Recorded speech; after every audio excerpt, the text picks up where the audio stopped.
It is criminal to lock out a widow. It is criminal.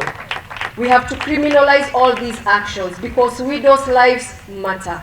We also have to ensure that we empower widows, and we have to empower them because the only way we are going to remove stigma by our leaders, stigma by the society, stigma by everybody in every walk of life, can only be removed when widows are economically empowered. When you empower widows, even our leaders will stop seeing them like beggars. When we empower widows, the society will stop seeing widows as beggars. We have to empower widows. Mind you, there is no widow who needs money, just money to go and buy sukuma wiki for that day. Widows need empowerment so that they can buy food every day of their lives. There is no widow who just needs a bursary for one term. Every widow needs to be empowered so that they can pay school fees for their children throughout.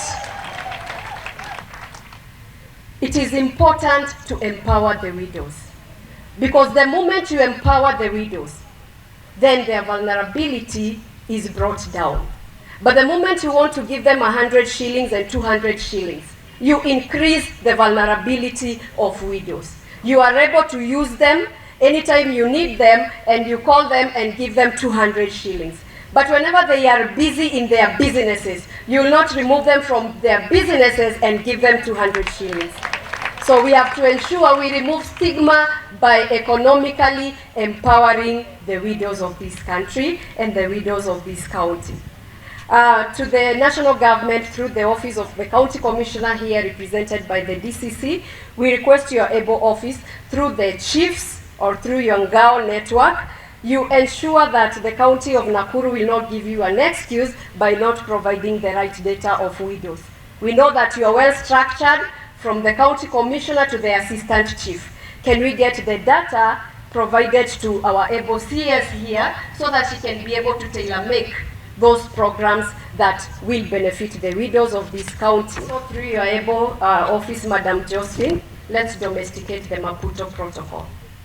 The Maputo Protocol on Widows' Rights, Article 20 and Article 21, stipulates that a widow should not be subjected to inhuman, humiliating, or degrading treatment. Never subject a widow to any inhuman, any humiliating, or any degrading treatment. A widow shall automatically become the guardian and the custodian of her children after the death of her husband, unless this is contrary to the interest and the welfare of the children. Every widow here, every woman once widowed, you are the custodian of your children. As a county, you should help these women so that their children are not taken away by their in-laws, because the in-laws want to disinherit them their property. So they start saying that we are the ones who are going to take care of the children. This woman cannot take care of their children. As a matter of fact, there is nobody who knows how to take care of their children like the women. Look at these widows here.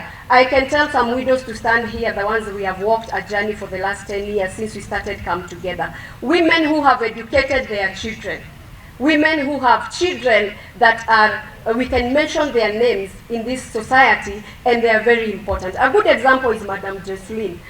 Her daughter Susan, who works at the National Treasury, we sit together in another board. In a board at the national government. So it is important to educate our children. I've seen my sister Veronica from Nairobi, Mathare, Kiamaiko area. She has educated her children as I watch. 9 years down the line since her husband died. I can mention them because I'm always close to them. It is important to take care of our children. I've seen Pastor Pauline Kadini here, a lady who was widowed when the husband was going to Kenyatta Hospital. After she delivered, the husband was hit by the vehicle. I have seen these women walking a journey. I know them by name because I am close to them. Also, the last one on Maputo Protocol is that a widow shall have the right to remarry in the event that she wants to remarry to the person of her choice. It is also very important. If the widows want to move on, who are you as a society to tell them that they should not move on? They have a right to do that, and they have me as an example. I was one of those who moved on, and I hosted a very big wedding at Kasarani grounds last year in April. we cannot achieve the prosperity for widows when we leave the members of the fourth estate aside. It is because of media that the plight of widow has been known. The plight of widows in this country, we were first able to share it with the media, and media gave us a very huge platform. I don't forget to thank media anytime, anywhere I am, because it's because of media that everything about widows is now even on the desk of President. Media, you are very instrumental in making widows matter, and we therefore have to acknowledge you. Na ningeomba wajane mpigie hawa watu wa fourth estate makofi sana kwa sababu ya vile wanatushikilia. Achieving sustainable prosperity for widows is our collective responsibility, and that's why we have to ensure that widows matter in this country. To all widows and widowers, we celebrate you. We know your amazing work and contribution in the society. And in the words of the former UN Secretary General Ban Ki-moon, I want to summarize by saying, no woman should lose her rights, her dignity, property, or status in the society because she lost her husband.